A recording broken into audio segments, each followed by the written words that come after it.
Et bonjour à tous, c'est Mustang, bienvenue dans cette longue vidéo où on va résumer toute la méta du chapitre 3, donc voir ensemble tous les decks, tous les archétypes et ainsi que les différents match-ups. Donc tout ça, ce sont des données issues de Pixelborn et je vais analyser globalement c'est issu de plusieurs milliers de parties pour chaque deck.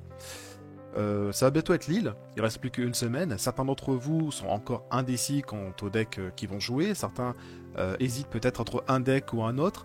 Donc peut-être que cette vidéo va vous aider à vous conforter dans votre choix, vous dire non bah c'est bien ça que je vais jouer, ou ah, effectivement peut-être que j'avais pas eu vent de cette deck là, j'ai pas encore essayé cette carte-ci. Voilà. Il y a encore un petit peu de temps pour faire des tests si jamais voilà, vous n'êtes pas sûr de une ou deux cartes. Mais en tout cas cette vidéo elle est là pour vous. Alors on va commencer avec Bleu-Gris. Bleu-Gris, pour ceux qui ne connaîtraient pas, c'est un deck ramp contrôle. Donc c'est quoi le ramp? Bah, tout simplement c'est le fait d'ajouter plusieurs cartes dans votre encrier par tour, notamment grâce à Mickey Détective ou la plume en forme d'arête. Et le côté contrôle, bah, vous avez beaucoup d'interactions et vous avez aussi un plan de jeu vers la fin de partie. C'est-à-dire que vous, en fin de partie, vous êtes très très fort, en début de partie, vous êtes très très faible. Vous voulez amener votre adversaire vers cette fin de partie où vous allez gagner avec des cartes, notamment grâce Tamatoa ou au sous-fétiche. Ou alors, tout simplement, si vous avez pas ces cartes-là, vous allez pouvoir proposer des tours à votre adversaire beaucoup plus puissants que les siens parce que vous aurez à ce moment-là deux voire plus fois d'encre que lui. Donc à un moment donné vous commencez à jouer deux Big Ben et deux Fée Clochette en deux tours. C'est très très dur pour les adversaires de suivre ce rythme-là. On va pas parler des cartes, enfin les cartes essentielles, je vais juste dire que dans toutes les listes qui ont fait un minima top 16 pour tous les tournois à plus de 100 joueurs, ce sont les cartes que je retrouve systématiquement dans toutes les listes. Et à côté, il y a les variables. Alors les variables, c'est sur ceux qu'on va passer le plus de temps, même dans quasiment toutes les listes qu'on verra plus tard dans cette vidéo. Parce que ce sont un peu ce qu'on appelle aussi les tech cards, ou ce sont les cartes qui vont être, voilà, des listes qui vont pas en jouer, d'autres oui. Par exemple, le Capitaine Crochet, il est là pour renforcer un tout petit peu votre début de partie. Donc, comme je disais, le deck il est extrêmement faible en début de partie parce que vous ne faites rien. Vous jouez une glace à l'eau. T2, vous allez peut-être jouer mouche si vous l'avez. T3, vous voulez absolument faire Mickey Détective ou la plume en forme d'arête. Et T4, qui est en gros votre tour 5, c'est soit vous jouez un Big Ben ou un tour 5 pour enchaîner avec ce rêve bleu, soit vous allez peut-être jouer Flaversham pour casser votre glace à l'eau et piocher des cartes pour trouver de quoi jouer par la suite. Donc, ce début de partie, il est entre guillemets un petit peu toujours le même, et vous êtes très très faible. Pendant 3 ou 4 tours, vous ne faites rien. Donc les adversaires ont largement le temps de vous dépasser, de vous proposer quand même des gros problèmes. Et pour pallier à ce début de partie très difficile, soit vous avez les capitaines crochets qui peuvent vous aider, vous avez les allumer les mèches, les babooms, et vous avez aussi les robins. Robins et robins alter, qu'on retrouve vraiment pas dans toutes les listes bleu-gris, mais qui vont vous permettre quand même d'avoir une présence à début de partie assez forte. Et surtout, ça va beaucoup vous aider contre certains matchs. Alors, on va parler du win rate moyen du deck. Il est à 50,31% pour un peu plus de 46 000 parties jouées, c'est beaucoup. Il est en positif, même si c'est pas beaucoup, ça en fait quand même tout de même un tiers à 1. Le deck, il est très intéressant, puisque alors, vous avez deux prédateurs, qui sont Bucky Discard et Slissang Lanterne. Lanterne qui risque d'être je fais le call, ça par contre ne me croyez pas sur parole là-dessus, mais je pense que la version Lanterne et la version Pride Land on les verra beaucoup plus que la version Flûte sur le Stitch Challenge. Donc vous avez quand même deux prédateurs, vous voulez vraiment pas taguer ces match-ups là. Contre le reste de la méta, donc ça ici vous risquez vraiment pas de les croiser. Et ces decks-là, vous êtes soit even, soit vous êtes plutôt positif. À noter que même si vous êtes plutôt positif, le deck va vous demander de prendre des décisions très importantes. C'est un deck qui reste très difficile à manipuler. Et les parties sont relativement longues. Donc, ce qui veut dire que peut-être que vous serez frais pendant les 4, 5, 6 premières rondes. Passez au-delà de la 6ème ronde si vous avez fait que des match-ups très très lents et très compliqués. Attention à la fatigue mentale. Mais est-ce que ce sera un deck à ramener? Il y en aura. Il y en aura parce que le deck globalement c'est... Le deck il est vraiment très très très solide. Sachant en plus que je le remets... hop, voilà. Je le remets, mais l'ajout de ce Monsieur Mouche fait que c'est un des decks contrôle qui peut basculer sur le match-up. Il peut changer de rôle et devenir un deck très agressif grâce à ce Monsieur Mouche, et notamment sur des tours où c'est déjà, ça peut vraiment arriver que vous faites un premier rêve bleu, vous le chantez, donc vous avez toute votre encre, vous jouez avoir 6 encres, et là vous avez 3 Monsieur Mouche. C'est très dur pour l'adversaire de s'en remettre avec un Big Ben sur le côté.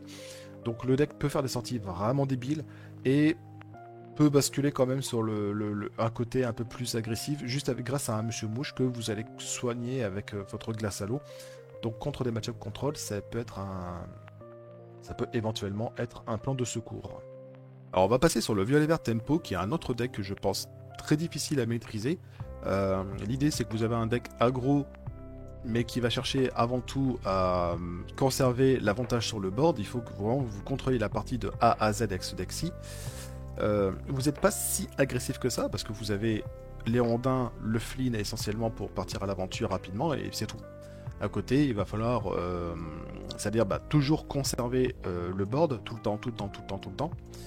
C'est-à-dire avoir l'avantage sur le plateau, et partir à l'aventure de temps en temps avec un Rafiki, une Madame Mime Serpent, une Ursula.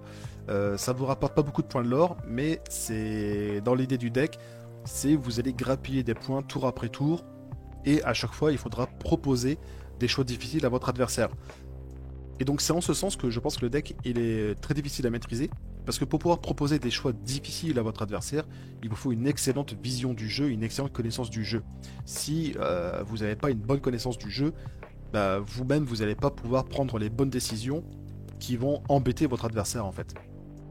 Donc on le verra un petit peu après d'ailleurs dans les stats, parce que le deck il est très populaire. Donc on a, je crois qu'il y a combien? Il y a à peu près presque 30 000 parties jouées, et on va voir que le deck il gagne pas tant que ça. Par contre, entre des mains expertes, je pense que ça peut vraiment être un deck dévastateur. Donc concernant la partie match-up, le deck il affiche 49,42% de win rate moyen sur presque 30 000 parties jouées, ce qui en fait un deck, globalement c'est un tier 2 en fait, puisque le deck il est pas si proche, enfin il est pas si loin des 50% de win rate que l'on attend d'un tier 1. Et le gros problème du deck en fait, c'est que vous avez vos match-up positifs, ce n'est pas contre les decks les plus populaires du moment. Vous voyez, par exemple, Mufasa, il est en perte de popularité. Bucky Discard, ce n'est malheureusement... c'est beaucoup moins populaire que la version aggro Discard. Jafar, ça commence à redevenir un peu populaire, mais c'est un petit peu trop tard. Et malgré tout, ça reste globalement assez exotique. Bon, vert rouge, je ne parle même pas. Et Prideland, c'est pareil, Prideland, c'est vraiment pas la version la plus jouée de Steel Song. Donc vous êtes positif contre des match-ups assez exotiques, je dirais, et contre les decks les plus populaires, vous n'êtes pas si bien placé que ça. Et sachant aussi que vous avez des match-ups assez défavorables, comme le bleu-gris qu'on a vu juste avant. Le violet-gris mid-range qui devient vraiment de plus en plus populaire. Et malheureusement, c'est pas un bon match-up pour vous. Et enfin, la version lanterne que l'on risque de croiser un petit peu plus dans les versions de Steel Song, même la version flûte, vous n'êtes pas forcément devant également. Donc, le deck il est plutôt solide quand il est bien maîtrisé. Et ça, c'est le problème, c'est qu'il faut vraiment bien le maîtriser. C'est-à-dire que si vous êtes assez moyen sur le deck, parce que vous n'avez pas une vision de jeu quasi parfaite, ça va être très compliqué pour vous d'aller grappiller donc ces match-ups où vous n'êtes pas favorable. Et en plus, donc là, le deck, malheureusement, il est bon contre des decks pas très populaires, et contre les decks populaires, il s'en sort un peu difficilement. Donc, dans l'ensemble, je pense que c'est pas vraiment un deck qu'il faut envisager pour Lille, sauf si vous êtes vraiment un excellent joueur de violet vert tempo. On va passer sur le violet-gris mid-range qui devient vraiment très populaire. C'est un deck que vous risquez de beaucoup croiser sur l'île. Qu'est-ce qu'on peut dire du deck? Ce qui est marrant, c'est que le deck fonctionne bien, mais il ne fait rien d'extraordinaire. C'est-à-dire vous n'avez pas des combos à la Jafar, vous n'avez pas des plans de jeu très très late game basés sur le sous-fétiche, vous n'avez pas un début de partie explosif comme un hyper aggro, vous faites que des vous faites que des tours OK+, tout le temps. Et en plus, couplé à la stabilité du deck, bah, ça fait que, tout simplement, qu'est-ce qui va différencier un bon joueur et un violet gris qui va perf par rapport à des autres joueurs? Bah, c'est votre maîtrise globale du jeu. Alors vous allez me dire, oui, mais ça c'est un peu tous les decks. Il faut savoir quand est-ce qu'il faut y aller, quand est-ce que je dois faire des tours de pioche, quand est-ce que je fais des tours d'agression, est-ce que je dois gérer plutôt cette carte-ci en priorité ou jouer celle-ci en priorité. Ça c'est vrai avec tous les decks. Mais ce deck-là, bah, du coup, comme vous n'avez pas vraiment de vrai plan de jeu, bah, ça vient un petit peu sublimer cet aspect du jeu où vous devez juste très très bien jouer pour faire fonctionner ce paquet-là et vous n'avez pas besoin de plus pour gagner. A noter qu'on verra tout de même dans la partie match-up, ce deck-là va pouvoir perdre contre des decks qui sont justement capables de faire des trucs de dégénérer. Une fois qu'ils sont lancés, vous ne pouvez pas arrêter ces decks-là avec cette liste. Je parle par exemple Instinct Song qui va commencer à partir en roue libre. Vous êtes quasi incapable, enfin vous pouvez pas l'arrêter. Donc vous n'avez pas des tuants soyez prêtes pour raser le board et essayer de réinitialiser un petit peu la partie. Des decks sous fétiche qui commencent à être très très bien installés avec déjà 14 d'encre. Vous êtes incapable de proposer des plays équivalents. Même pareil, même un deck Jafar, mine de rien, vous n'avez pas tant d'interaction que ça dans le deck. Donc même un deck Jafar, vous allez difficilement pouvoir tout le temps l'empêcher de pouvoir partir chanter des rêves bleus avec le Jafar légendaire. On va passer sur les match-ups du violet gris mid-range qui affiche 49,34% de win rate moyen sur un peu plus de 10 000 parties jouées, ce qui en fait comme le violet vert tempo un tier 2. Et par contre, c'est tout de même un deck que je conseille fortement pour Lille. Pourquoi?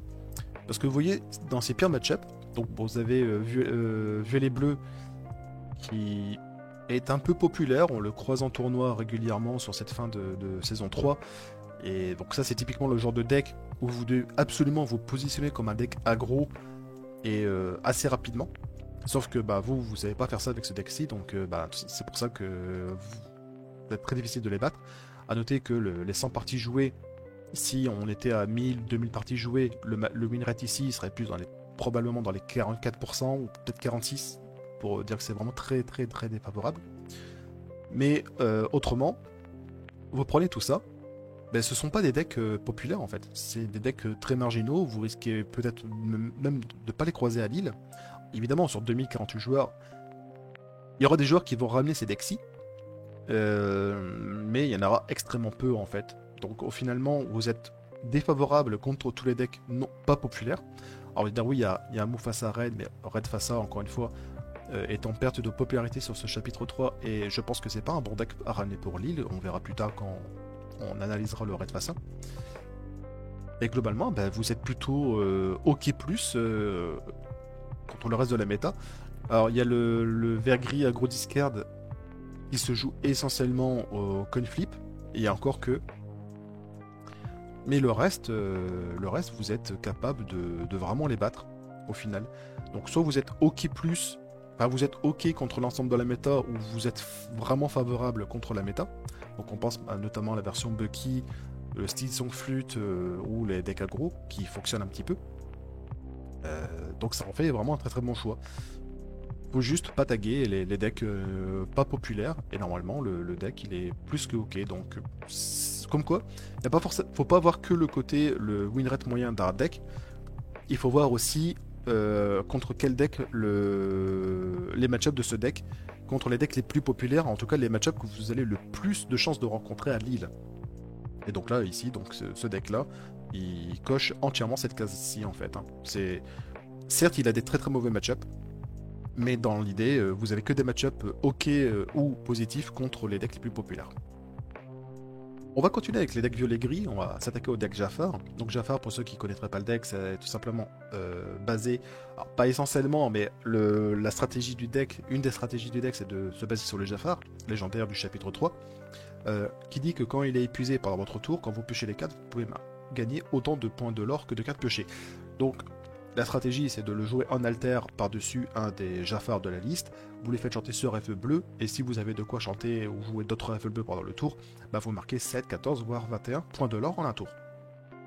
On joue pas un package habituel de violet-gris, un petit peu good stuff comme on a vu pour le midrange. Ici, on ne joue pas le package boons, on ne joue quasiment que le lapin, je crois, en x2 dans la plupart des listes. Euh, on va se baser sur un autre aspect de violet-gris qui sont les alters, parce que en violet et en gris, il y a d'excellents alters.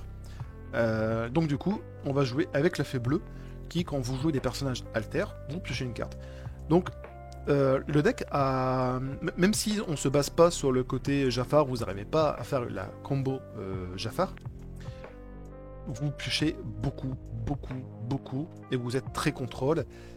Donc ce qui fait que la plupart du temps, vous arriverez jamais à être essoufflé avec ce deck-ci. Et tout simplement, l'adversaire, il va s'épuiser petit à petit, et globalement, vous allez jamais vous épuiser.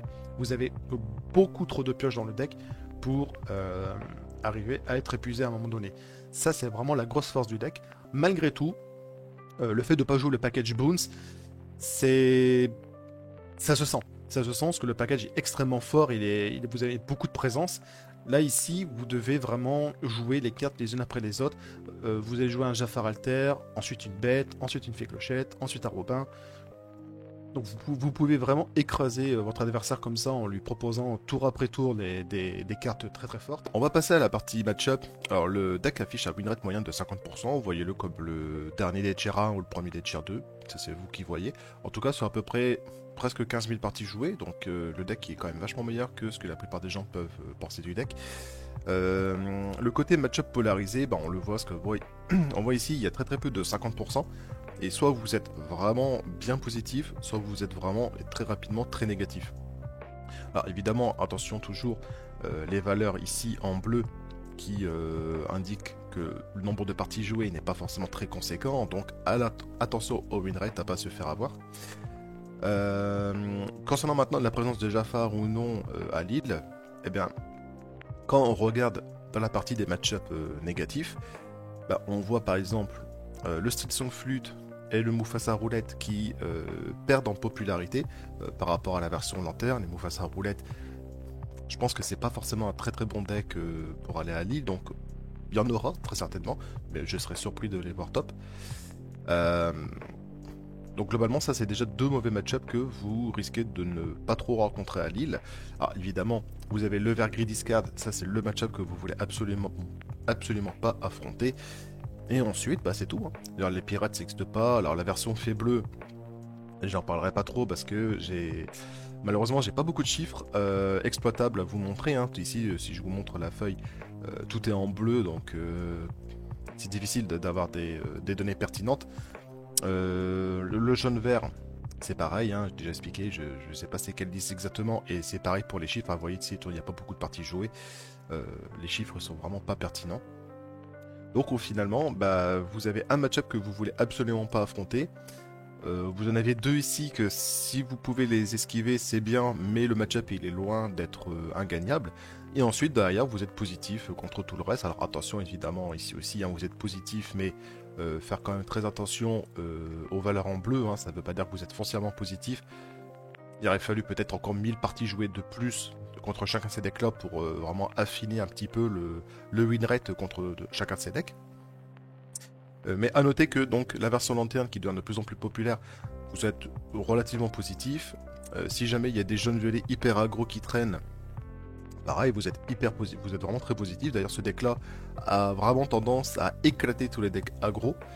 Donc, si jamais il y a des gens qui veulent essayer un peu de créer la surprise et aller avec des decks très très agressifs, vous allez instantanément les punir avec ce deck Jafar. Et finalement, contre le deck le plus populaire qui est le rouge-violet contrôle.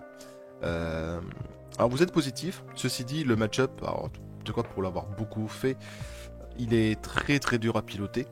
C'est pas gratuit, ça joue sur le très long terme, les parties sont très très longues, il faut aller jusqu'à l'épuisement du violet rouge, ce qui peut prendre vraiment beaucoup de temps, parce que des fois vous allez faire des rêves bleus sans forcément avoir votre Jafar sur le board, et repartir chacun à 7 cartes dans la main, et refaire tout le travail de value et de carte advantage. Des fois vous allez même faire un deuxième rêve bleu, et vous allez recommencer de nouveau à faire ce travail de carte advantage pour arriver à épuiser le rouge-violet, et une fois qu'il n'aura plus aucune ressource, là vous pouvez poser votre Jafar, et normalement la partie est terminée. Donc Moi, c'est un petit peu un pari que je fais sur le Lead Challenge. Je pense que ce deck-là est un très très bon deck pour le format. Et globalement, au vu de la méta et des decks un peu populaires, bah ouais, je pense que le deck il est pas déconnant et il a complètement sa place. Et on va parler du violet rouge contrôle. Alors pour ceux qui connaîtraient pas le deck, c'est le deck le plus populaire du chapitre 1. Moi je l'appelle le roi du card advantage. Alors c'est quoi le card advantage ou alors du value trade? C'est tout simplement quand vous entreprenez des actions qui vont être vous rapporter plus d'avantages à vous qu'à votre adversaire. Par exemple, vous avez la mini 1-3 sur le board, vous jouez Merlin Crabe pour cibler votre mini va bannir un personnage adverse, tout en restant en vie grâce à cette 3 de volonté, vous avez fait un value trade, vous avez créé du card advantage. Un autre exemple, c'est que si vous avez que le Cusco sur le board et que l'adversaire vous fait un allumer les mèches dessus, parce que c'est très important de ne rien laisser traîner sur le board contre un violet rouge, simplement l'adversaire il a utilisé une carte de sa main, donc il a fait -1 dans sa main. Vous, votre couscous, c'est tout simplement remplacé. Donc, bah, vous avez créé du card advantage. Le deck, globalement, il est très très fort en début de partie parce que bah, vous avez de la gestion en début de partie très efficace grâce au Rafiki, on va dire la mini et la Madame Mime Serpent, mais surtout sous la menace du Marlin Crabe. Le Pinocchio qui vient à tout moment pouvoir gérer une menace justement en l'épuisant. Vous avez beaucoup de ressources parce que vous jouez le package Boons en violet. Donc vous jouez les Merlins lapins, vous jouez les maléfiques qui pouvaient remonter dans la main, vous pouvez jouer, vous jouez les amis de Dola et les châteaux. D'ailleurs les amis de Dola sont pas là, si ils sont là. Donc, globalement vous avez... au début de partie vous êtes très présent, vous êtes efficace. En milieu de partie vous êtes présent, vous êtes très efficace. Et vers la fin de partie, là vous commencez à débloquer votre Maui, votre Madame Médusa, Madame de Trémène, Dragon, soyez prête. Bref, vous pouvez renverser la partie à tout moment grâce à un soyez prête, et puis derrière l'adversaire, tout ce qui posera mourra automatiquement. Donc on pourrait dire oui, c'est le meilleur deck du jeu, le deck n'a pas de défaut. Le deck a quand même quelques défauts, notamment dans cette couleur violet-rouge, vous ne pouvez absolument pas gérer les objets. Donc c'est pour ça que les decks contrôle à base de bleu et basés sur le Sophitish sont relativement bons contre ce genre de deck, mais on verra pas que. On va parler vite fait des cartes tech. Donc les cartes tech, ça va être... le deck a un gros potentiel, il est très malléable, il peut vraiment s'adapter à quasiment toute la méta. Évidemment, vous pouvez pas être fort contre toute la méta, sinon ça serait le tier 0, mais ça c'est déjà un gros tier 1. Bien qu'on verra que son win rate est en dessous des 50%. Vous avez le Tisser Ambition contre les decks aggro pour éviter de se faire déborder, qui permet d'infliger 2 blessures en face et 2 blessures chez vous. Donc à tout hasard, vous mettez ça sur votre mini 1-3, et ensuite d'ailleurs, votre mini 1-3, soit vous la remontez dans la main, soit vous la reboostez avec le crabe. Donc là, elle a vraiment été surexploitée. Vous avez l'ombre de Peter Pan, toujours dans les stratégies anti-évasives. Ça va être très important, notamment pour gérer, si vous êtes en mirror, vous avez la mini Surface qui est souvent une carte vraiment clé à avoir dans le match-up très très tôt. L'ombre de Peter Pan, ça va vous permettre de vous mettre pas trop mal dans les mirrors. Vous avez le feu de dragon qui est... alors, c'est pas une blague, moi j'ai vu dans toutes les listes qui ont fait top 16 de tournoi 100 en plus, feu de dragon revenait très régulièrement. Voilà. Alors moi je ne joue pas assez le deck pour expliquer pourquoi est-ce que feu de dragon est plus pertinent que une énième Trémène ou soyez prête, si ce n'est le fait que ça arrive un tour plus tôt. Mais voilà. Ensuite, vous avez le Jim Hawkins qui vous permet quand même de faire des tours un petit peu tempo. Ça aussi, c'est pas trop mal. Vous payez 5, vous jouez le château, vous mettez Jim dans le château.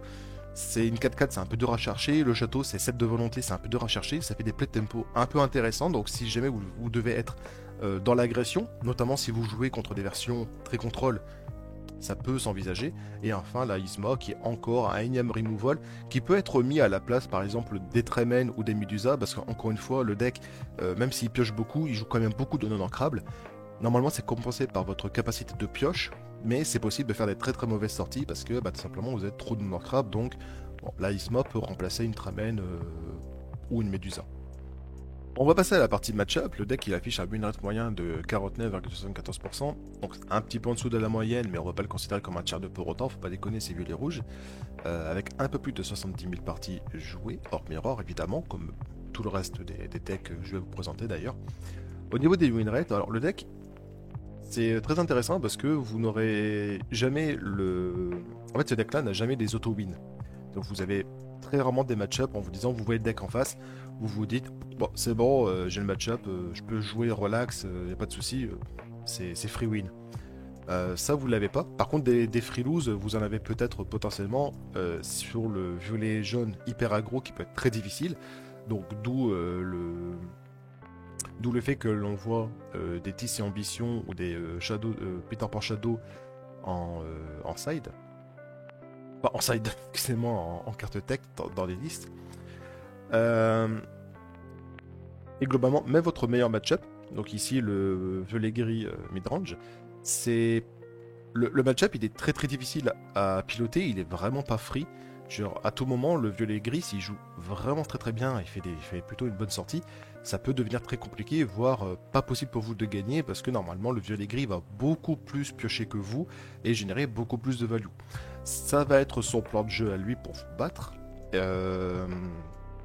des fois, ça peut être vachement compliqué selon les sorties. Surtout en violet rouge, vous êtes moins stable que le violet gris. Donc ça va pas forcément être évident de générer autant de value que lui rapidement. Et globalement, même votre meilleur match-up, il est pas si simple que ça. Mais également dans les pires match-up, si on prend à partir de par exemple Jafar qui a un match-up vraiment plutôt du côté de Jafar, ça va demander au deck Jafar de piloter extrêmement bien la partie pour arriver à vous battre. Donc c'est un deck qui est vachement intéressant parce qu'à la fois il va demander des compétences chez le joueur de violet rouge, mais il faut aussi que votre adversaire joue très très très bien pour arriver à vous battre. Donc le deck il est extrêmement fort et c'est pour ça qu'il est extrêmement populaire parce que généralement quand en face ça maîtrise pas très bien le match-up, ça se ressent et le deck naturellement avec le package violet vous allez vraiment générer une value de dingue et à tout moment vous faites un soyez prêt, vous rasez le board et puis à ce moment là vous avez quasiment gagné la partie. A noter aussi que dans les match-ups très défavorables, alors Bucky Discard ça va dépendre de la sortie en fait. Si le Bucky Discard fait une sortie de double Bucky, vous pouvez pas interagir avec les Bucky, vous avez juste perdu. Voilà, vous avez juste perdu. S'il fait pas la sortie de double Bucky, ça va se jouer à qui va piloter quand même le mieux le match-up. Et ensuite vous avez les versions bleu contrôle, donc bleu rouge contrôle et bleu gris contrôle. Là ça va baser avec le sous-fétiche. C'est pas en votre faveur parce qu'encore une fois en violet rouge vous n'avez pas la capacité de gérer des objets. Donc eux ils jouent contrôle, vous jouez contrôle aussi, hein. Je remonte un petit peu la liste. Mais vous partez pas très vite à l'aventure. Ouais, il n'y a rien qui l'aura deux. Il y a rien qui l'aura deux à part votre château. Et vraiment en toute fin de partie avec Tremen et Maléfique. D'ailleurs c'est pour ça aussi vous avez la mini surfeuse qui permet de partir à l'aventure à deux. Mais autant vous dire que contre gris, votre mini surfeuse elle va pas vivre très longtemps. Donc ça ce sont vos match-ups qui sont très compliqués et que malheureusement, comme eux ils vont jouer contrôle et que vous jouez contrôle, quand vous allez poser des menaces, ils vont vous les gérer. Quand eux ils vont poser le sous-fétiche, vous n'allez pas le gérer. Donc le deck il est très populaire, vous le verrez, il sera très très très très présent à Lille. A noter aussi que dans vos mauvais match-up, les decks que vous risquez de ne pas rencontrer à Lille, il y a celui-ci. La version Prideland, peut-être que vous la rencontrerez, mais c'est vraiment pas la version la plus populaire de Steel Song. Et tant mieux parce que vous n'êtes pas devant. Et ensuite, c'est tout. Hein, voilà. Ça fait déjà deux. Ça fait déjà deux decks. Alors évidemment, les pirates, Tiana, ces decks-là ne devraient pas trop les rencontrer non plus. Donc donc pas celui-là non plus. Donc votre pire match-up il commence ici à Prideland. Voilà. Vous avez ces match-up là que vous n'avez pas trop envie de rencontrer. Et c'est pas les decks les plus populaires. Donc même bleu-gris c'est extrêmement fort. Mais comme c'est très très dur à jouer, il n'y a pas tant de gens que ça qui vont peut-être se risquer de le jouer. Sachant que les parties peuvent être très très longues, vous avez quand même de la fatigue mentale qui va se cumuler. Et si à partir de la round 6, vous êtes vraiment trop fatigué, vous n'arrivez plus à bien piloter le deck, ça vaut pas le coup. Donc globalement, vos pires match-up, c'est pas les decks les plus populaires, et à côté, vous pouvez gagner le reste. Donc le deck, est-ce que, même malgré son win rate moyen en dessous de la moyenne, est-ce que c'est un bon deck à ramener à League Challenge? Évidemment que oui, c'est violet-rouge. C'est pas pour rien que le deck est le plus populaire et le plus joué en tournoi. On passe sur bleu-rouge contrôle. Alors bleu-rouge contrôle, encore un deck contrôle. D'ailleurs, un des decks avec l'un des meilleurs late game du jeu. Donc, il dit meilleur late game du jeu, dit début de partie très difficile. C'est pour ça, d'où la présence de petites cartes comme la Reine de Cœur de 2 charges ou juste la Gromertala qui est un body 3-3 qui va vous permettre de piocher, faire un développe ton cerveau. Bon, de rien, vous mettez un tout petit peu de présence. C'est un deck qui se bat très difficilement sur le début de partie. Par contre, vers la fin de partie, les decks mid ou les decks contrôle, vous êtes censé vraiment les éclater. Vous voyez que dans les cartes essentielles, il y a déjà, c'est déjà un sacré bloc, donc ça laisse très très peu de place à des autres cartes pour vous adapter un petit peu par rapport à la méta. Tout de même, ça reste possible. Vous avez le bouclier de vertu qui représente un objet supplémentaire sur Flaversham, si vous voulez piocher. Alors, ensuite, le bouclier de vertu, lorsque les parties commencent à s'enliser un petit peu, on est un peu chacun au top deck, le fait de jouer une carte, de partir à l'aventure avec, de la redresser avec votre bouclier de vertu, ça, vous les protégez. Donc ça peut être très intéressant quand vous arrivez vraiment dans des parties où les deux joueurs sont épuisés. Vous avez la Gromertala qui est là pour, si vous avez peur d'avoir un petit peu trop de non ancrables. Le cœur de Tefeti qui est excellent objet dans les match-up control parce que ça vous permet de générer encore plus d'encre que la plume. Enfin, en fait, ça vous génère autant d'encre que la plume, pardon, mais vous dépensez pas les cartes de votre main. Donc c'est très important parce que dans les match-up control, justement, à un moment donné, ça va se jouer à l'épuisement de votre adversaire. Et si vous n'avez pas besoin d'utiliser les cartes de votre main pour faire du ramp, c'est d'autant mieux. La Judy Hobbs qui est là pour péter les objets.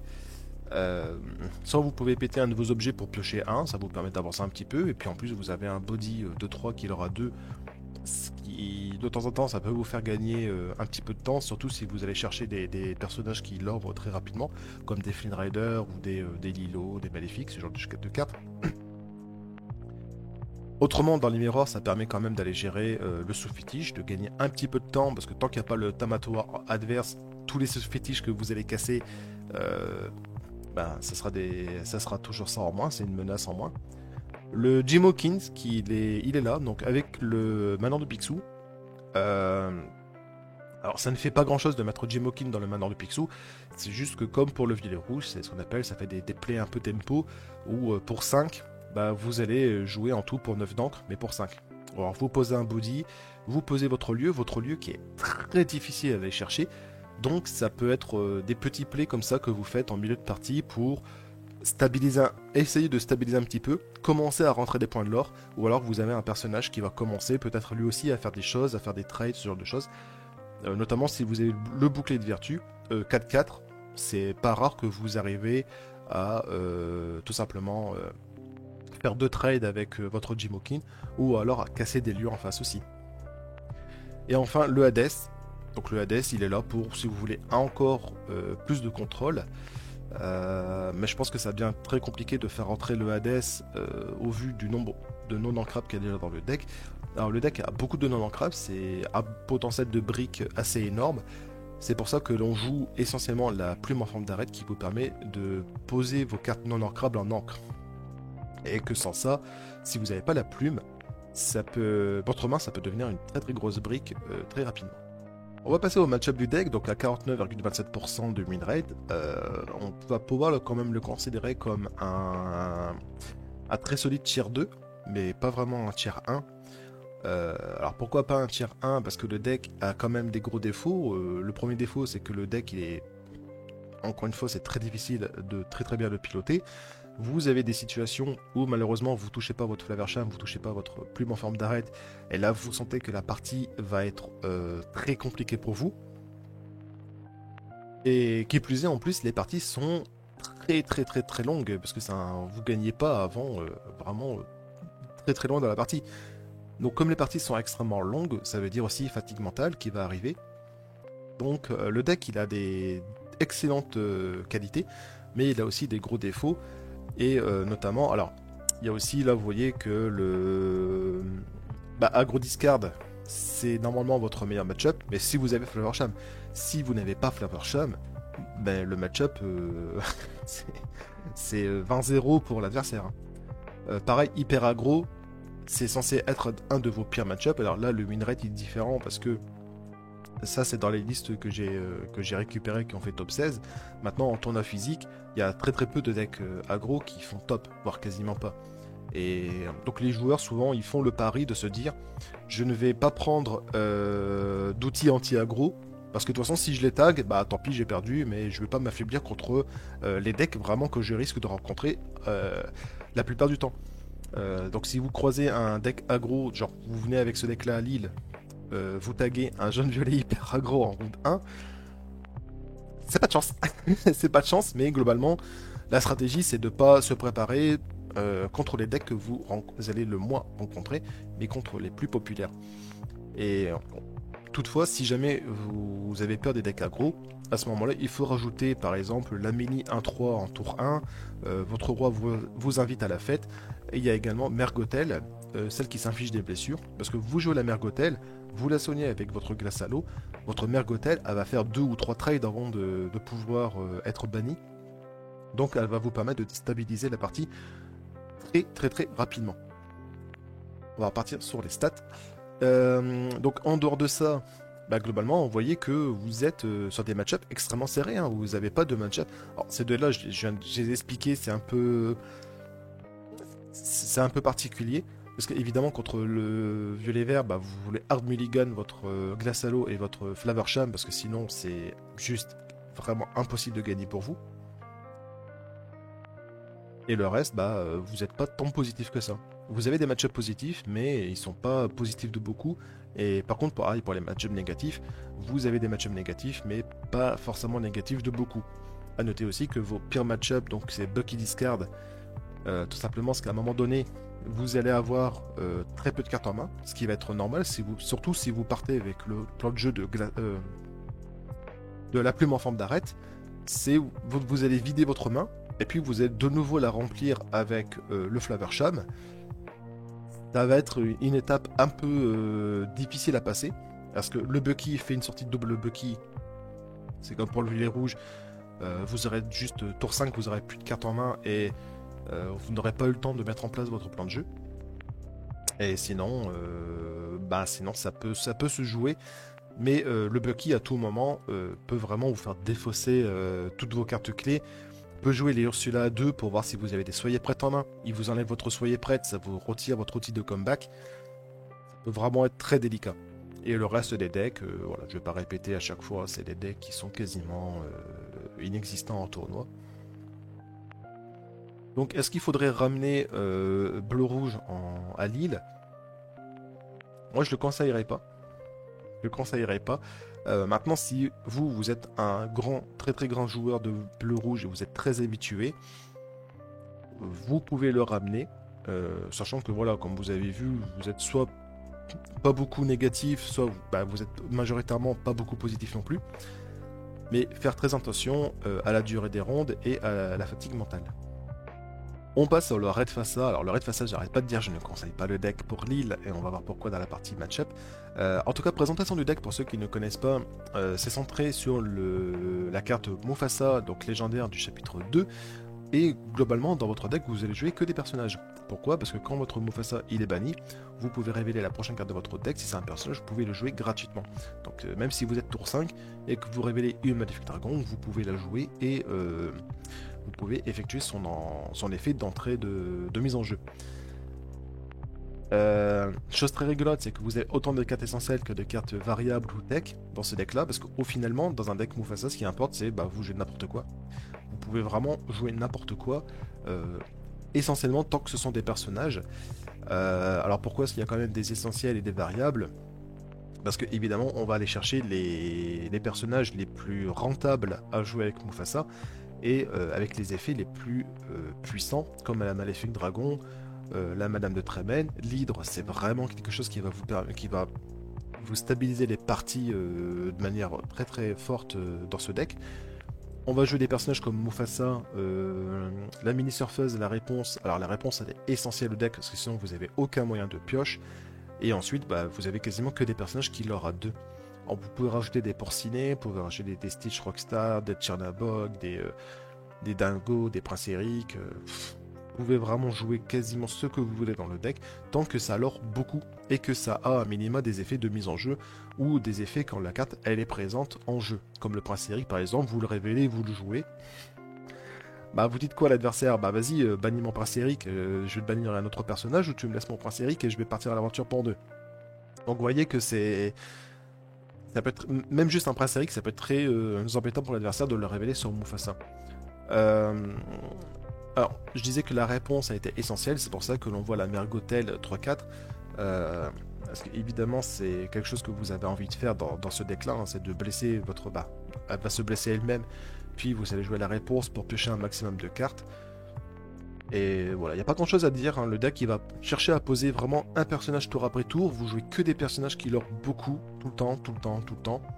Et vous allez essayer tout simplement de plus ou moins submerger votre adversaire, en tout cas votre adversaire, de le faire tomber à court de ressources, parce que bah, forcément vous partez très très vite à l'aventure, vous pouvez très rapidement déborder l'adversaire, mais en même temps, bah, vous, si l'adversaire joue très très très bien, ça peut être très facile de tourner autour de la réponse. Et ensuite, l'adversaire, il peut aussi se préparer de telle sorte à ce que vous n'ayez jamais de Mufasa, de bon Mufasa. Il va gérer votre Mufasa, mais derrière, peu importe ce qui sera révélé, il va pouvoir vous le gérer.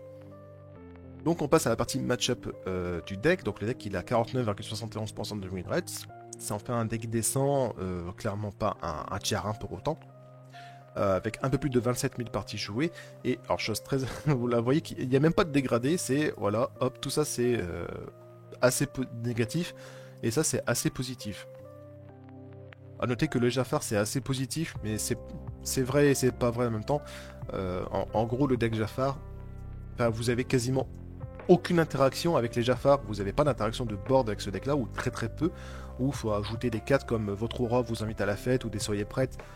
Mais à ce moment-là, vous prenez le risque de révéler ces cartes-là sur Mufasa et ça fait très très mal au deck. Mais globalement, le deck Jafar, vous n'avez pas la possibilité de l'empêcher de faire Jafar Alter, Rêve Bleu. Et même quand le Jafar Alter est présent sur le board, vous avez pratiquement aucun moyen de le gérer. Donc la seule façon que vous avez de gagner contre les decks Jafar, c'est vraiment d'y aller comme un à fond, à fond, à fond, à fond. Mais pour ça, il faut faire une bonne sortie ou avoir le toss. Et ça va être là le gros problème du deck, c'est que ce deck là en joueur 1, il est plutôt fort, parce que c'est vous qui allez vraiment imposer votre rythme, et vous voyez que bah, vous jouez pas des personnages 1-1, hein, vous jouez des personnages qui sont quand même... voilà, c'est des 2-3, des 1-3, 1-5, vous avez le Mufasa qui ramène notre personnage, après vous avez beaucoup de volonté. C'est vraiment pas facile de gérer tour après tour tout ce que peut poser un Mufasa. C'est pour ça qu'il faut essayer d'endiguer la mécanique du deck avant que ça commence à vraiment trop dégénérer.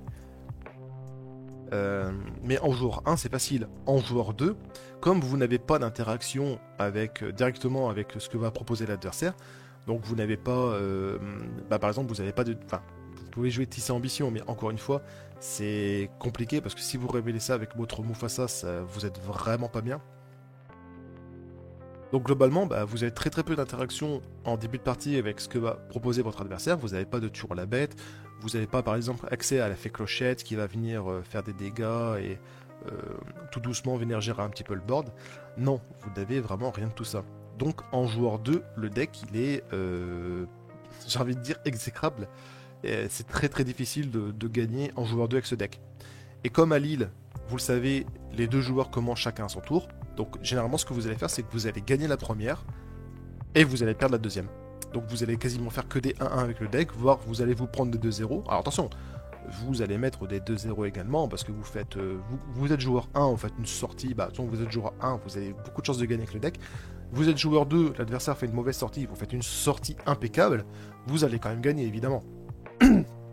Mais en moyenne, le deck est un peu faible il est même un peu beaucoup faible en joueur 2, du fait que voilà, vous n'avez pas d'interaction avec l'adversaire ou vos interactions arrivent un peu tard et vous n'avez pas voilà, vous n'avez pas l'avantage, vous n'avez pas le start, vous n'avez pas le prix de l'initiative. On va passer au deck vert gris, on va commencer par le deck, probablement le deuxième deck le plus populaire de cette saison 3, qui est le vert gris, alors moi je l'appelle le Agro Défausse, mais il est souvent appelé contrôle des fosses. Alors, on va pas se baser sur le fait de défausser que la main de l'adversaire, un petit peu comme si vous avez joué au chapitre 1, le jaune vert défausse, où toutes vos cartes c'était juste défausser, défausser, défausser, défausser, mais d'ailleurs vous ne joueriez rien. Là au contraire, on va prendre le board très rapidement avec des cartes très agressives comme Léondin ou le Flynn Rider ou le Monsieur Mouche, et derrière en fait on a un package de cartes de défausse. Donc déjà l'adversaire va défausser naturellement pour pouvoir répondre à votre Ondin et vos Flynn Rider, sauf si c'est géré à distance via allumer les mèches, tuant la bête, ce genre de carte, ou votre aura vous invite à la fête par exemple en rouge. Et à côté, vous allez générer énormément de value parce que vous avez le prince Jean qui, à chaque fois que vous allez faire défausser des cartes de la main de l'adversaire, vous allez pouvoir piocher. Et votre Ursula, si elle passe un tour sur le board et que vous pouvez chanter avec, ça fait des ravages. Si vous faites vous chantez plus ardent que le feu des volcans avec, vous allez faire quasiment une double gestion. Perdu dans l'hiver, oui, je l'avais. Perdu dans l'hiver, vous allez piocher 2 cartes et vous n'allez pas tout le temps pouvoir faire de la double gestion, sauf contre les decks très aggro. Contre les decks avec des bodies à -3 de volonté, vous allez faire une seule gestion, mais vous allez piocher des cartes. Et le Cruel Diablesse, c'est comme le Raging Fire, vous allez gérer 2 cartes, mais directement dans la main de l'adversaire. Et si vous avez Prince sur le board en plus, vous piochez 2. Donc selon comment vous êtes setup, il y a des chansons qui vont être extrêmement fortes et d'autres un petit peu moins. Pareil, le Raging Fire, si jamais vous jouez contre un deck qui fait beaucoup d'interactions, vous n'avez pas de board, Raging Fire, ça va pas faire quelque chose, ça va pas faire grand chose. Donc voilà, selon la situation, vous avez des cartes qui sont extrêmement, qui peuvent être très très très puissantes. Globalement, sinon au niveau du deck, voilà, vous allez vous imposer votre présence sur le board avec des cartes très agressives, tout en faisant de la gestion et surtout en gérant et en impactant la main de l'adversaire. Au niveau des cartes variables, donc hypnotiser, ça trouve de moins en moins sa place dans les listes. Pareil pour Daisy Duck, même si le body pas tout à fait inintéressant, mais bon, 2-3 ça prend en frein cassé. Là au frère Tuck, même si vous pouvez vous faire défausser vous aussi, le 1 de volontaire en plus peut faire toute la différence. La Chena, ça peut être une vraie plaie à gérer, parce que quand l'adversaire commence à avoir la main assez vide, vous avez un body 1-4 résiste 2 qui leur a 2. Et si jamais vous êtes en mirror de défausse, votre Chena va vous permettre d'empêcher l'adversaire de jouer des cartes actions. Donc notamment s'il a une Ursula légendaire sur le board, il peut pas top deck tout simplement une chanson parce que ça ne marchera pas. Ça peut être très intéressante, sachant que sans pouvoir jouer des cartes actions, pour passer à la Chena c'est très compliqué. Il y a quasiment que rouge qui va pouvoir le faire, ou alors en vert avec des kits, des cartes pour remonter, mais le nombre de solutions est quand même assez faible. Et enfin vous avez le gros Robin, le 4-5 qui leur a 4, c'est un gros pâté. Et mine de rien, dans ce deck là, il a tout son sens parce que vous allez gérer le déroulement de la partie. Vous allez tout contrôler, l'adversaire il va être plus ou moins au top deck. Et à tout moment, vous slammez ce Robin qui leur a 4. L'adversaire avec une carte dans sa main, il va pas souvent pouvoir la gérer parce que 4-5 c'est quand même un beau body à aller chercher. Et votre Robin, il va faire 4, 8, 12, 16 de l'or.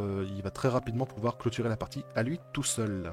On va passer à la partie de match-up. Alors le deck, il affiche 50,80% de win rate sur un peu plus de 48 000 parties jouées. C'est beaucoup, ça en fait vraiment un solide tier 1. C'est le deuxième deck le plus populaire. Donc c'est aussi, si jamais vous voulez ramener un deck à Lille, il faut vraiment envisager le fait d'affronter ce deck-ci ainsi que le violet rouge. Donc vous trouvez des decks qui sont capables de gérer un petit peu les deux. Au niveau des win rates, alors malheureusement le deck il est très très fort, c'est un solide tier 1, mais il a 2 très mauvais match-up un peu problématiques. Le premier c'est le Steel Song Lanterne qui devient de plus en plus populaire et qui est vraiment un enfer à gérer pour vous parce que il possède toute la gestion à distance avec par exemple les tuons la bête, les fées clochettes, les chansons également. Donc c'est déjà un enfer pour vous à gérer, mais en plus le fait que la lanterne va pouvoir les accélérer, ça va poser des sacrés gros body plus rapidement. Et vous, ça va vraiment vous embêter en fait, parce que vous gérez très très mal les gros body et les lieux avec ce deck. Donc Steel Song c'est vraiment un très très mauvais match-up pour vous. Le bleu-rouge, c'est aussi un très mauvais match-up dans le sens où Flaversham en fait. Hein. Vous n'avez pas grand-chose pour gérer le Flaversham. Gérer 6 de volonté sur le tour 4, voire le tour 3, parce que si le bleu-rouge fait je vole au tour 2 et Flaversham sur le tour 3, donc T1 glace à l'eau, je vole T2, Flaversham T3, vous pouvez vraiment oublier le plan de jeu des fosses, ce sera juste impossible. Et le Flaversham, pour vous à gérer sur le T3, c'est impossible. Donc il y a des sorties de bleu-rouge, vous ne pouvez strictement pas battre avec ce deck-ci. Maintenant, le bleu-rouge, j'ai expliqué juste avant, c'est que s'il ne touche pas le Flaversham, dans tous les cas, dans tous ces match-ups, s'il ne touche pas Flaversham, c'est très compliqué. Là, il lui faut absolument glace à l'eau, je vole Flaversham. Et cette sortie-là, généralement, vous n'allez pas la battre. Contre l'ensemble des autres decks de la méta, le deck se porte relativement bien.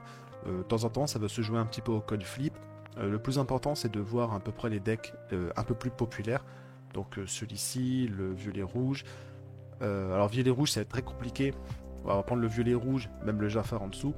Ce qui est compliqué, c'est que les violets-rouges commencent à reprendre un tout petit peu d'interaction avec votre roi vous invite à la fête. Et c'est le côté pioche. Violet-rouge, ça pioche énormément. Dès qu'il y a un Merlin Lapin qui va passer plus d'un tour sur le board, c'est potentiellement un pioche 3 parce qu'il va remonter dans la main, il va être rejoué. Et du coup, si de nouveau il est remonté ou s'il est géré, il refera pioche encore un. Donc le Merlin Lapin, tout simplement, dans les violets rouges, ça refait des mains très facilement. Le château de la reine, vous gérez très difficilement les lieux avec ce deck-ci. Donc le château de la reine, ça peut être un excellent outil de comeback également. Et les decks Jafar, de toute façon, tout le deck fait que piocher.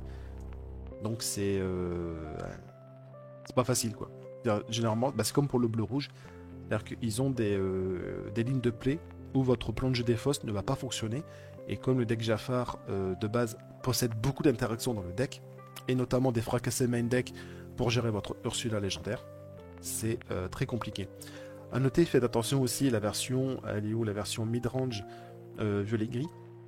Ils sont devant dans le match-up, et souvent dans les listes ne sont pas joués les fracassés. C'est-à-dire que si en face, en plus, joue des fracassés, là ça devient très compliqué pour vous, parce que votre Ursula légendaire, elle ne passera pas le tour en vie. Et c'est souvent ça qui vous fait...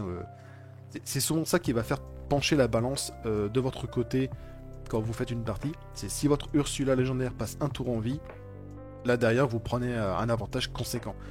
Et actuellement les fracassés ont plus ou moins commencé à revenir dans les listes, notamment parce que cette liste là c'est la deuxième la plus populaire, elle est extrêmement forte et gérer la Ursula sur le T3 c'est extrêmement important. A noter aussi que les styles Song, on aime bien gérer la Ariel sur le T3 également. On va passer au deuxième deck vert gris méta de cette saison 3, qui est le Bucky Alter. Donc lui, contrairement à la version aggro ou contrôle discard, vous n'allez pas prendre le board en début de partie pour ensuite le conserver tout en impactant la main de l'adversaire, lui proposer à chaque fois des tours agressifs. Là non. Là vous avez... D'ailleurs c'est un deck que je trouve très plaisant à jouer. Très dur à jouer, mais très plaisant aussi, parce que vous avez plusieurs plans de jeu dans le deck possible. Soit vous faites la sortie Bucky contre certains decks, notamment contre violet rouge, vous cherchez à aligner des Bucky rapidement pour ensuite faire défausser les cartes 2 par 2 dans la main de l'adversaire. Il a plus qu'à dans sa main, et à ce moment-là, il a quasiment plus aucun moyen de comeback, à part de top deck exactement des soyez prêtes, à condition qu'il ait assez d'encre. Soit vous avez quand même, si vous touchez pas les Bucky, mais que par exemple vous affrontez un style Song, c'est pas grave, hein, vous faites Ursula T2, Ursula pas forcément la légendaire, sauf si l'adversaire n'a plus de gestion dans la main, mais vous pouvez faire Ursula T2, Ursula T3, lui faire défausser ses chansons clés, et un style Song qui perd ses rêves bleus, c'est un style Song qui redémarre pas, et alors c'est bien de vider rapidement sa main, parce que tous les styles Song sont capables de jouer beaucoup de cartes par tour, parce que c'est essentiellement des chansons. Par contre, quand on n'a plus de cartes dans la main, après, si t'as pas de rêve bleu, tu repars pas. Donc ce deck-là, il y a quand même... vous avez différents plans de jeu que vous pouvez vous adapter à pas mal de match-up, ce qui en fait un deck très solide. J'ai fait une interview avec Théo d'ailleurs, qui maîtrise vraiment beaucoup le deck et a fait beaucoup de top grâce à cette liste. Je vous mettrai la vidéo là juste au-dessus, je sais pas comment on fait, mais je trouverai. Il n'y a pas de perdu dans l'hiver. Parce qu'au finalement, parmi toutes les listes qui ont fait un minima top 16 sur tous les tournois à 100 joueurs que j'ai sélectionnés, Perdu dans les verts ne faisait pas vraiment le cut, du fait que le deck, sinon, avait tendance à avoir beaucoup trop de cartes non ancrables, et donc ça peut être problématique. Prince Jean aussi ne fait pas partie des cartes essentielles du deck. C'est très agréable d'avoir le Prince Jean tout de même, d'avoir 6 cartes en main que l'adversaire run à 0. Maintenant, ce qu'il faut aussi considérer, c'est que une fois que vous avez stabilisé le board avec vos gros personnages et que vous êtes plus ou moins les 2 joueurs au top deck, ce deck-là, en moyenne, votre top deck, ça va être Jafar, la Bête, la Fée Clochette, Robin. Vous avez vraiment d'excellents top decks, du fait que vous jouez très très peu de drop 1. En fait, vous jouez juste le drop 1, Robin des Bois, vous jouez un Bucky. Et encore Bucky, il est hors d'atteinte, donc bon, il va souvent rester un tour sur le board. Et vous avez le Morph qui, bon, vous êtes un peu dégoûté de le top deck. Pour ça que lui, sa présence, c'est un peu discutable. Vous avez également dans la partie des variables et les techs, c'est pas rare de retrouver des Cendrillon. Vous faites un top deck Cendrillon, c'est très très bien, il y a beaucoup de decks qui n'auront pas la réponse. Vous avez... alors, vous pouvez aussi jouer par exemple le gros Robin 4-5 qui aura 4 qu'on a vu dans la partie avec l'autre deck vert gris. C'est un excellent top deck aussi parce qu'il va prendre de l'or 4 par 4 et l'adversaire, au top deck, il va avoir beaucoup de mal à le gérer. Rise of the Titan parce que le deck gère difficilement les lieux, ça peut être aussi un gros plus de le jouer.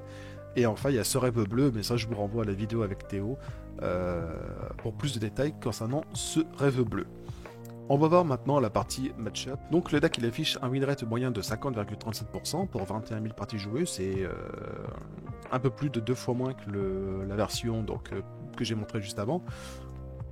Mine de rien, ça commence à être relativement pertinent. Le deck est un solide tier 1 également. Au niveau des match-up, il y a des choses très intéressantes à constater. Alors évidemment, toutes les lignes bleues, ça va prendre avec des pincettes, mais c'est des match-up que vous allez juste quasiment jamais rencontrer à Lille. Peut-être le violet gris aggro, ça pouvait encore le rencontrer, mais c'est vraiment pas populaire. Donc ça déjà, bonne nouvelle, c'est que la plupart de vos match-up très négatifs, c'est pas des match-up que vous allez souvent rencontrer. Le jaune vert également. Donc ça va commencer avec le Prideland. Le Prideland qui n'est pas la version Steel Song la plus populaire. Mais heureusement pour ce deck, parce que c'est très très dur à vous pour battre Prideland, tout simplement parce que ça a beaucoup d'interactions, c'est un Steel Song. Et le lieu, à vous gérez très très mal les lieux dans Bucky Discard. Et quand les personnages ont commencé à avoir de la volonté en plus en étant dans le lieu, ça va commencer à devenir très très vite incontrôlable pour vous. Donc le deck fait un petit peu tout ce que vous n'aimez pas que l'adversaire fasse. Ensuite on va passer sur la version violet gris midrange qui est plutôt un mauvais match-up. Tout simplement, alors tous ne jouent pas tuant la bête. Pour ceux qui jouent tuant la bête, c'est encore plus difficile pour vous. Mais c'est surtout la possibilité de faire Robin Alter T3 et à côté avec tout le package Bounce violet, ça fait de la pioche vraiment à gogo. Ça vous pouvez pas forcément vraiment le gérer en vert gris Bucky. Donc ça peut être un très mauvais match-up sur la sortie du violet gris.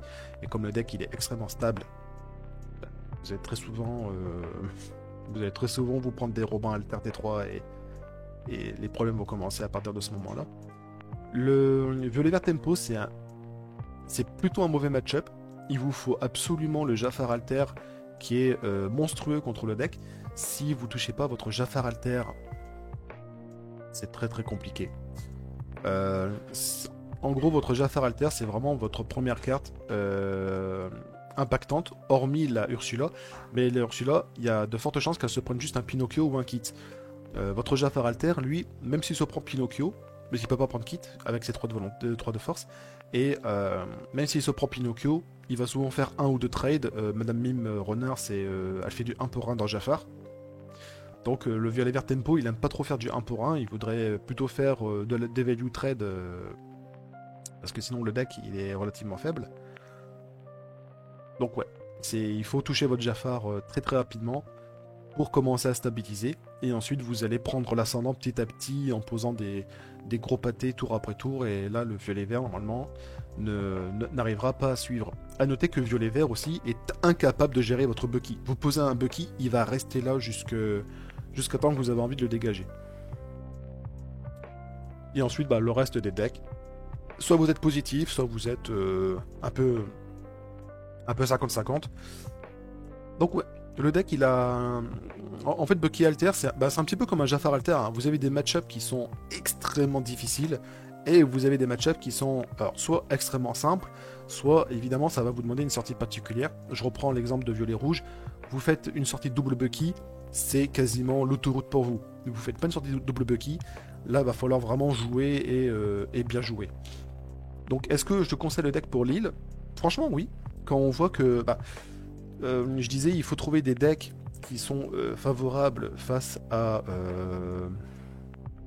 aux decks les plus populaires. Donc, où ils sont où? Voilà. Hop, vous avez le premier deck ici et vous avez la version Aggro Discard. Alors, Aggro Discard, c'est pas forcément très positif, mais vous n'êtes pas très loin non plus, donc ça peut encore aller. Peut-être que ça va se jouer juste à qui commence, mais au pire, ça fera 1-1. Mais vous êtes globalement, vous avez toutes vos chances contre Violet-Rouge, donc le deck peut être ok. Pour ceux qui voudraient d'ailleurs contrer le violet-rouge, jouer plus de bleu-rouge ou de bleu-gris par exemple, qui contre bien le deck le plus populaire du moment, vous êtes plutôt bien contre eux aussi.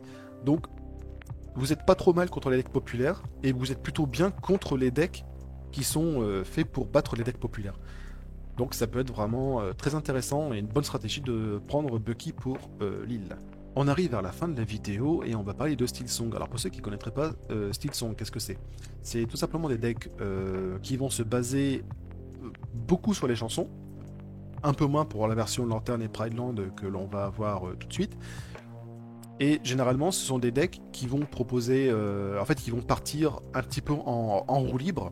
C'est-à-dire qu'ils vont être capables de jouer beaucoup de cartes en un tour, donc ils vont se vider leurs mains très rapidement. Et puis derrière, il y a un rêve bleu qui va être souvent chanté, donc être joué encore gratuitement. Les deux joueurs défaussent leurs mains, les deux joueurs repiochent 7 cartes, donc vous allez dire, bah oui, mais ça n'avait pas d'avantage. Oui, mais vous, si juste avant vous avez joué 3, 4 ou 5 cartes, et que votre adversaire, lui, joue qu'une carte par tour, vous allez le submerger. Le deck fait des bêtises. Voilà, tout simplement, le deck peut partir en roue libre, et une fois que le deck commence à partir en roue libre, il est inarrêtable, et c'est très très difficile de comeback sur un Steelsong. Donc le deck a des sorties incroyablement explosives et à la limite de l'imbattable, mais bon, pas que. C'est un excellent deck, mais on va voir un peu plus en détail est-ce que ça serait forcément un bon deck ou pas, ou quelle version il faudra ramener pour Lille. Alors, on va parler du Prideland et de la version Lanterne en même temps, parce que les deux listes sont quasiment similaires. C'est juste, est-ce que vous voulez jouer le Prideland ou la Lanterne? Évidemment, ça a un impact au niveau des match-ups, parce que le Prideland, c'est un lieu, il y a des decks qui gèrent très difficilement les lieux, et voir il y a des decks, c'est très embêtant d'avoir des lieux en face de eux, parce qu'ils ne peuvent pas gérer à la fois les personnages et les lieux, ils doivent faire des choix. Mais le problème de la version Prideland, c'est que c'est un peu plus lent que la version Lanterne, et ça va vous demander un setup. Là où la lanterne, vous en foutez, quoi. Vous posez la lanterne et puis c'est bon, vous l'activez et puis vous commencez à faire des bêtises avec. A noter aussi que si vous avez trop peur de la méta anti-objet, vaut mieux partir sur la version Prideland. Mais voilà, il y a des plus et des moins, et on va voir tout ça dans la version, dans les match-ups. Donc au niveau des match-ups, on a la version Lanterne à 49,31% de win rate sur un peu plus de 12 000 parties jouées. On a la version Prideland à 49,24% sur 14 000 parties jouées, donc un peu plus populaire que la version Lanterne. Mais la tendance, voilà, comme je disais, la tendance est vraiment sur cette fin de saison 3 s'inverse.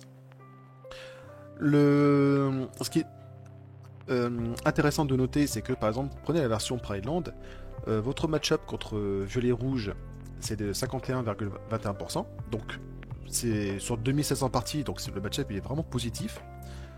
Par contre, si on prend la version Lanterne, voilà, on est plus proche des 50%. Pourquoi? Parce que tout simplement, même si Violet-Rouge ne peut pas gérer votre Lanterne, une fois qu'elle est posée, elle restera là jusqu'à la fin de la partie. Violet-Rouge s'en fout, parce que dans tous les cas, tout ce que vous allez poser, il va le gérer. Alors, Prideland, c'est à peu près la même chose, sauf que vous avez le lieu en plus. Et alors, Violet-Rouge, ça gère très facilement les lieux avec le crabe, le Maui, ce genre de choses. Mais pendant que lui passe un tour à gérer votre lieu, ne passe pas un tour à faire autre chose. C'est soit il fait l'un, soit il fait l'autre. Et souvent, c'est ça qui va poser problème aux violets rouges, c'est que vous avez la possibilité de faire des tours un peu débiles avec comme un style song, comme j'ai expliqué juste avant, et arriver au tour où, par exemple au tour 7 de violet rouge, vous posez 2 Pryland, et là vous dites au violet rouge, soit tu fais soyez prêt, tu rases the board, mais tu laisses mes Pryland, soit tu gères mes Pryland, mais tu laisses mon board. Et là, ça va être très compliqué pour le violet rouge de faire des bonnes prises de décision, sachant qu'en plus, vous pouvez jouer les Bare Necessities pour retirer justement les soyez prêtes. Et là, le violet rouge derrière n'a plus de moyen de comeback et vous gagnez, ou vous pouvez gagner. Alors, dit comme ça a l'air simple. Le match-up, ça reste. Vous n'avez pas de match-up vraiment écrasant dans l'ensemble du jeu. Ça va toujours il va toujours avoir des prises de décision. Évidemment, vous avez des match-ups positifs, des match-ups négatifs. Le Prideland, c'est un match-up plutôt positif. Maintenant, il faut quand même prendre les bonnes décisions au bon moment. C'est-à-dire que si vous faites bien Necessities T2, vous méritez un peu de perdre. Donc, globalement, est-ce qu'il faudrait mieux jouer la version lanterne que la version Prideland? Vous voyez que contre violet rouge, c'est plus compliqué. C'est vraiment là le Bare Necessities va vraiment tout faire parce que grosso modo vous allez essayer d'en faire. Alors vous allez faire des rêves bleus. Si avec vos rêves bleus vous faites défausser des soyez prêtes, c'est excellent. Et derrière, si vous arrivez à faire 1 ou 2 Bare Necessities au tour 6, juste avant le tour de soyez prêtes, ça peut être excellent aussi. Alors pourquoi je dis 1 ou 2 si l'adversaire il a un soyez prêt, vous lui retirez. Le deuxième, si vous voyez qu'il a mes amis de $, retirez-lui. Lui donnez pas la possibilité d'aller chercher un soyez prêt justement. Et donc il y a aussi contre la version agro discard, la version lanterne est quand même sacrément avantagée. Et contre la version violet vert tempo, donc ça on est sur les 3 decks les plus populaires. C'est vraiment pas dégueulasse. Côté Prideland, on est ici, et on est... Hop, vous voyez, on est ici. Donc, vous avez vraiment pas les mêmes match-up. Vous êtes... globalement, vous êtes moins bien contre les decks les plus populaires. Mais par contre, vous pouvez faire un bon métacall. Parce que par exemple, Bucky Discard, c'est un bon métacall pour l'île. Et vous êtes très très bien contre Bucky Discard.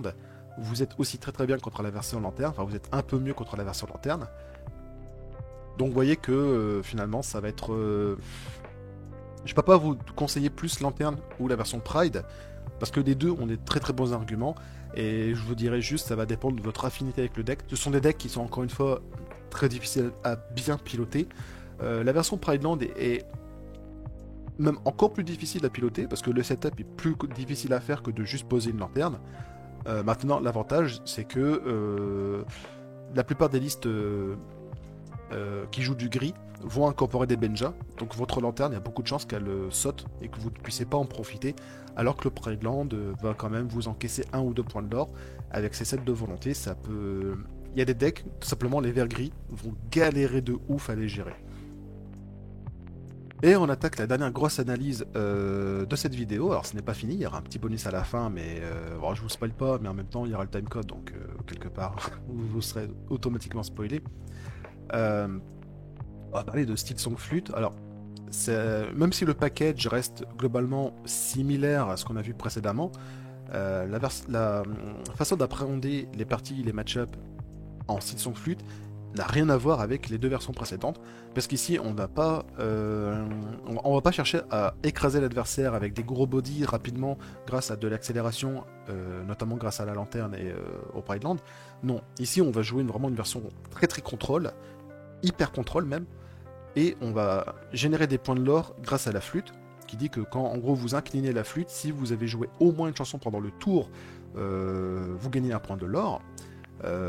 Donc si vous avez 4 flûtes, vous pouvez gagner jusqu'à 4 points de lore par tour à chaque fois que vous jouez une chanson. Et à côté, moi j'appelle ça, c'est vraiment le gros deck bullshit. Parce qu'il y a juste des fois, au début de partie, vous faites le mulligan, vous avez envie d'avoir une bonne main de départ. Donc vous allez chercher à construire une bonne main de départ. Sauf que ce deck là, il a la possibilité de faire T1 la reine, T2 reine alter, rêve bleu. Et là, bah, vous dites au revoir à votre main de départ, et comme généralement votre main de départ elle est censée être bonne, il y a presque dans tous les cas, vous allez repiocher une mauvaise main en fait, ou une main strictement moins bonne que votre main de départ. Et c'est là où ce deck-là peut vraiment faire beaucoup de bullshit, et c'est un deck qui est terriblement agaçant à affronter. Puisque à chaque fois on dit peu importe ce qu'on va poser, le deck il a quasiment la réponse à tout. Et c'est un match-up qui est très très difficile à appréhender d'ailleurs. On va le voir directement dans les statistiques. Donc le deck il affiche un win rate moyen de 50,12%, ce qui en fait techniquement le meilleur des Silksong. Je vais redire la même chose, c'est que ça va tout simplement dépendre de la méta en fait. Tout simplement, ce deck là, ça peut être le pire deck de la méta si ces match-up défavorables deviennent de plus en plus populaires. Et d'ailleurs, c'est un petit peu ce qui se passe actuellement, c'est pour ça qu'il perd de la popularité par rapport à la version lanterne. On a vu que ça battait généralement les decks les plus populaires. A noter, j'ai pas fait le Purple Grey mid-range, mais vous voyez que vous êtes quand même un peu derrière. Mais le nombre de parties jouées, voilà. Il faudrait encore une fois peut-être 300, 1000 ou 1000 parties jouées en plus pour vraiment être fixe sur le match-up. Et ça, malheureusement, on ne l'aura pas en cette fin de saison 3. Je repars ici sur les mauvais match-up. Bah ouais, vous avez violet-gris midrange qui est vraiment de plus en plus populaire. Vous allez en galérer de ouf contre ce deck-là, tout simplement parce que ça a beaucoup d'interactions au début de partie, ce qui fait qu'il va gérer vos chanteurs. Une fois que vous perdez vos chanteurs, ça devient très très vite compliqué. Vous jouez pas beaucoup de personnages dans ce deck là, et le peu de personnages que vous jouez, ce sont que des alters, et vous n'avez pas le luxe de payer directement 7 pour jouer une Cendrillon alter. C'est inenvisageable dans le deck, vous devez forcément passer par l'alter. Le problème c'est que si vous perdez vos supports à alter, le deck ça devient très très compliqué à le faire tourner correctement. Pareil quoi, bleu-gris, c'est pareil, il va gérer. Vous jouez très peu de personnages, donc le Big Ben, pour le gérer, vous n'avez pas le choix, c'est la Cendrillon Alter, vous êtes comme les autres decks d'ailleurs, sauf que là vous n'avez pas d'accélération, vous pouvez pas faire une Cendrillon Alter sur le T4, vous devez faire une Cendrillon Alter sur le T5, et à ce moment-là, lui, le bleu-gris, aura déjà fait un rêve bleu, et aura de quoi gérer votre Cendrillon à distance. Donc le fait de retarder d'un tour l'alter de Cendrillon, ça change tout dans le match-up. Et ensuite, vous avez la version agro discard. C'est un peu compliqué aussi parce que eux possèdent de l'interaction.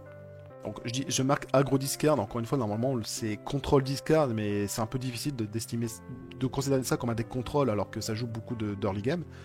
Mais dans tous les cas, ça joue des interactions.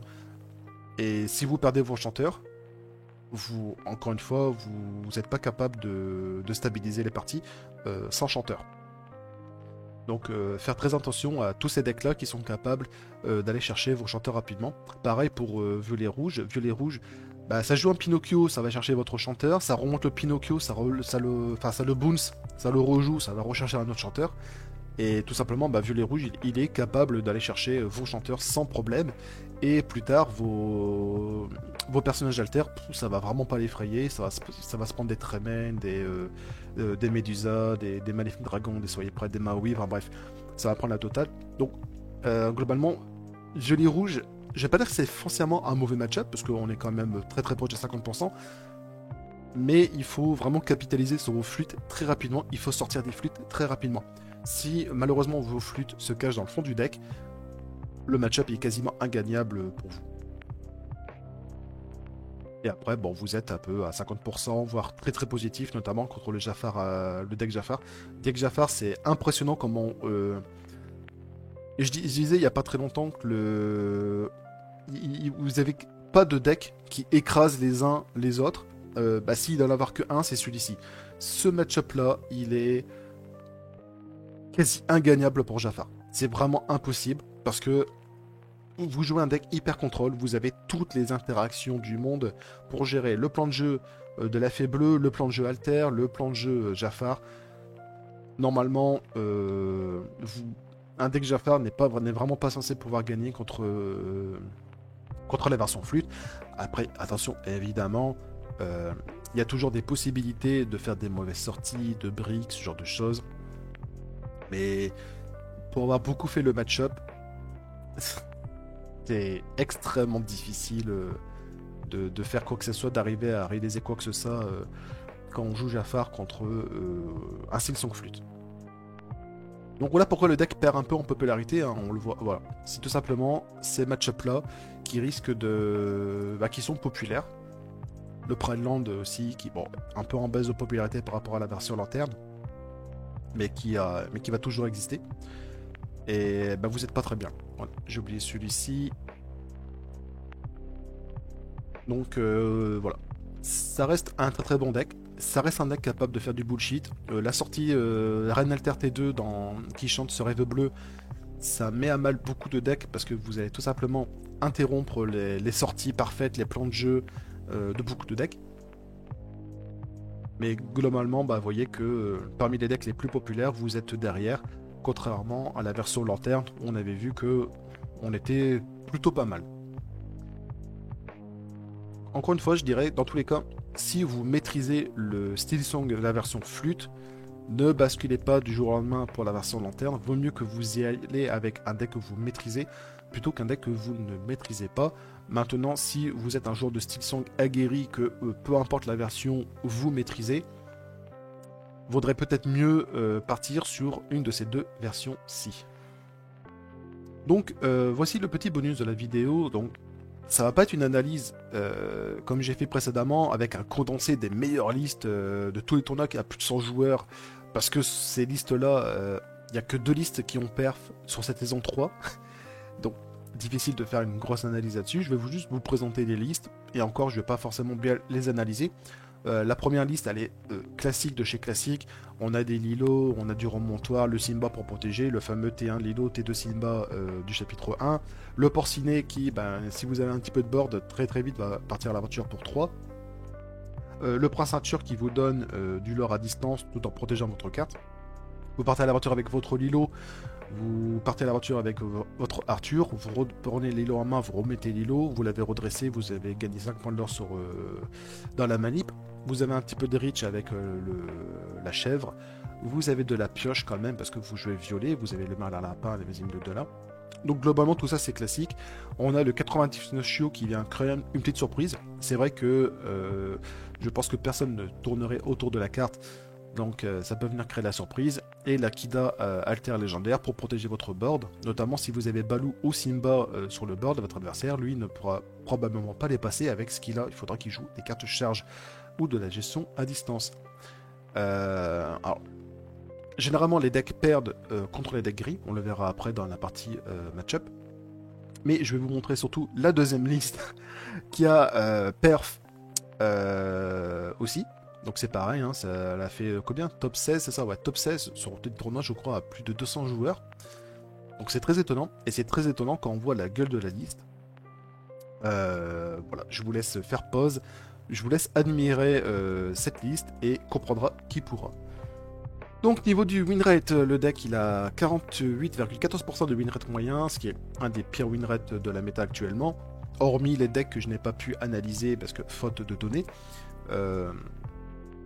Celui-ci, donc il a 8000 parties jouées, les autres decks ont beaucoup moins que 8000 parties jouées, donc là ça commence à être compliqué d'analyser ça. En parlant de ça, donc beaucoup de valeurs en bleu, ça veut dire que c'est difficile de, voilà, c'est pas très pertinent. Enfin, en bleu ciel c'est vraiment pas très pertinent, en bleu foncé ça commence à l'être, en tout cas ça donne des indications sur ce qui peut être ou pas des bons ou des mauvais match-up. Et alors chose très rigolote, c'est que vous voyez ici dans tous les pires match-up c'est gris, que des mauvais match-up. Alors pas que, parce que vous avez le Silksong, Bucky, la version bleu-gris et agro-discard.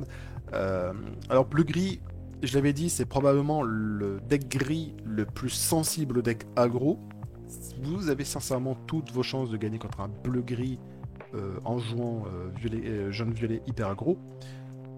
Pour ce qui va concerner les verts gris, ça va beaucoup dépendre est-ce qu'ils touchent ou pas leur Ursula légendaire. S'ils touchent leur Ursula légendaire, vous avez perdu. s'ils n'ont pas leur Ursula légendaire, vous avez plus qu'un shot pour gagner la partie. Dans tous les cas, il faut aller vite, il faut aller le plus vite possible avant que les adversaires ne puissent trouver des solutions. Donc le deck a... Malheureusement, comme gris est une couleur qui est très méta, d'ailleurs je pense qu'il y a toutes les variations de gris, il y a les 50 nuances de gris dans la méta de l'Arcana. C'est un deck qui est compliqué, je pense que c'est très culotté de le ramener pour Lille. Cependant, en fait ça peut créer un petit peu la surprise, parce que les gens ne vont peut-être pas s'attendre à rencontrer de l'hyper aggro dans ce format-là. Maintenant, vous avez malheureusement, vous allez créer la surprise, mais l'adversaire, il va être agréablement surpris en fait. Il vous ramener ça. Donc, compliqué. Je sais qu'il y en a qui vont le ramener. Je sais que... pourquoi? Parce que le deck coûte pas très cher à monter. Et tout simplement, vous jouez sans prise de tête. Les parties sont très très rapides.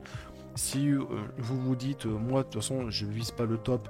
Je veux juste venir là, passer un bon moment. Voilà, pas me prendre la tête. C'est un excellent deck à ramener. Et puis voilà.